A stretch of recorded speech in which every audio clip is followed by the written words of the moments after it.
നമസ്കാരം. മലയാളി വാർത്ത ഇൻസൈഡിലേക്ക് സ്വാഗതം. പിണറായി വിജയന്റെ മകളുടെ കോഴക്കേസ് അന്വേഷിക്കാൻ ED, NIA, CBI എന്നീ കേന്ദ്ര ഏജൻസികൾ തയ്യാറെടുക്കുകയാണ്. കള്ളപ്പണ കേസിലെ അനുബന്ധ കുറ്റകൃത്യങ്ങൾ കൂടി കേന്ദ്ര ഏജൻസികളെ അന്വേഷണ ചുമതല ഏൽപ്പിക്കുന്ന ഓപ്പറേഷൻ സന്ദേശ് ഖാലി മാതൃക CMRL എക്സാലോജിക് കേസിലും പ്രയോഗിക്കാൻ എൻഫോഴ്സ്മെന്റ് ഡയറക്ടറേറ്റ് ഒരുങ്ങിക്കഴിഞ്ഞു.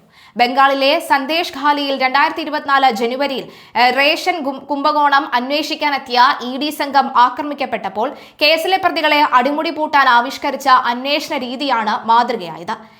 PMLA പ്രകാരം അന്വേഷണം നടക്കുന്ന കേസിൽ കണ്ടെത്തുന്ന ആദായ നികുതി വെട്ടിപ്പ്, അഴിമതി, UAPA കുറ്റങ്ങൾ എന്നിവ അന്വേഷിക്കാൻ ഒരേ സമയം ആദായ നികുതി വകുപ്പും CBIയും NIAയും എത്തുന്ന രീതിയാണ് ഇത്.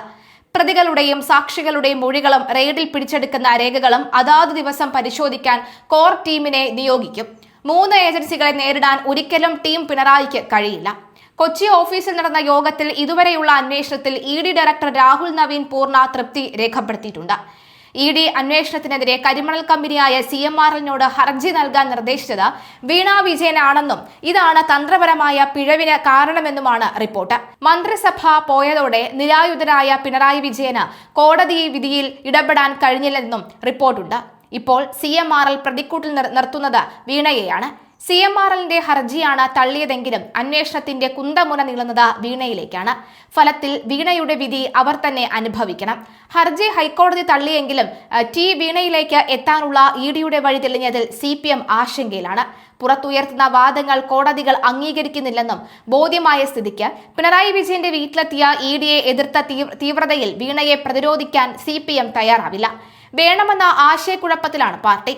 ആദായ നികുതി ഇന്ത്യൻ സെറ്റിൽമെന്റ് ബോർഡ് വിധിയിൽ വീണയ്ക്കെതിരെ പരാമർശമുണ്ടായപ്പോൾ വീണയെ കേൾക്കാതെയുള്ള വിധിയെന്നായിരുന്നു CPMന്റെ ന്യായവാദം.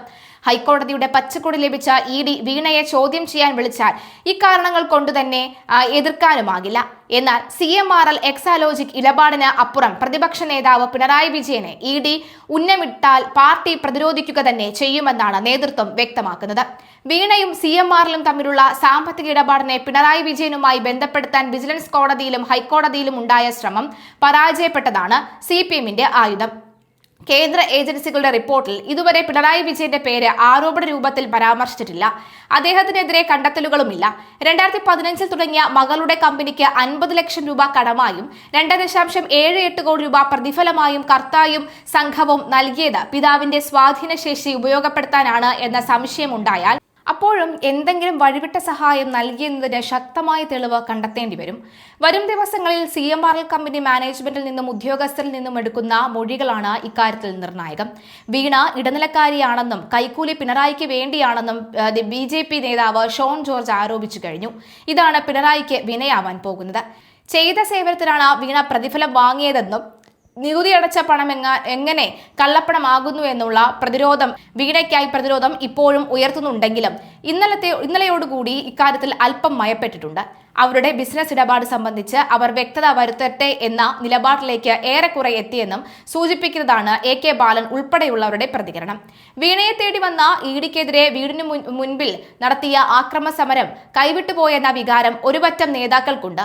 ED റെയ്ഡിനെതിരായ സമരം LDF നേതാവായ പിണറായിയുടെ വീട്ടിൽ 8 മണിക്കൂർ പരിശോധന നടത്തിയതിനായിരുന്നു എന്നും CMRL എക്സാലോജിക് ഇടപാട് തങ്ങളുടെ വിഷയമല്ലെന്നും CPIM വ്യക്തമാക്കിയിട്ടുണ്ട്.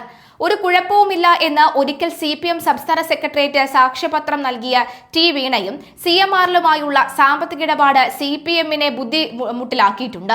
ED തന്നോടല്ല മകളോടാണെന്ന് ചോദ്യങ്ങൾ ചോദിച്ചതെന്നും പിണറായി വിജയൻ സമ്മതിച്ചു കഴിഞ്ഞു. CMRL നൽകിയ 2.78 കോടി രൂപയ്ക്ക് അനുയോജ്യമായ സേവനം നൽകിയിട്ടില്ലെന്നും വീണ തന്നെ നൽകിയ മൊഴിയിൽ വ്യക്തവുമാണ്.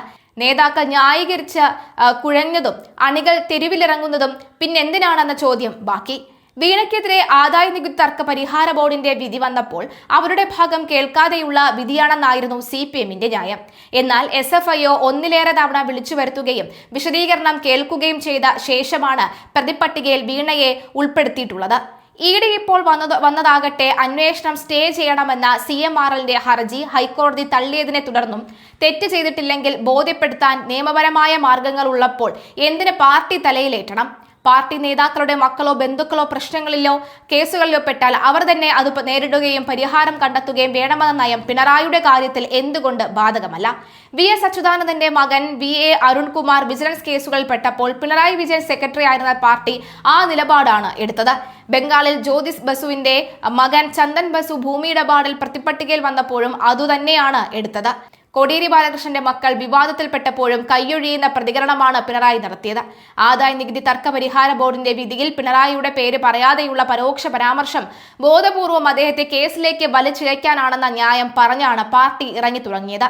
പിന്നീട് രജിസ്ട്രാർ ഓഫ് കമ്പനീസിന്റെ റിപ്പോർട്ടിന്റെ അടിസ്ഥാനത്തിലുള്ള SFIO അന്വേഷണത്തിൽ കള്ളപ്പണം വെളുപ്പിക്കൽ നടന്നെന്ന കണ്ടെത്തലിനെ തുടർന്നാണ് ED അന്വേഷണം ആരംഭിച്ചത്.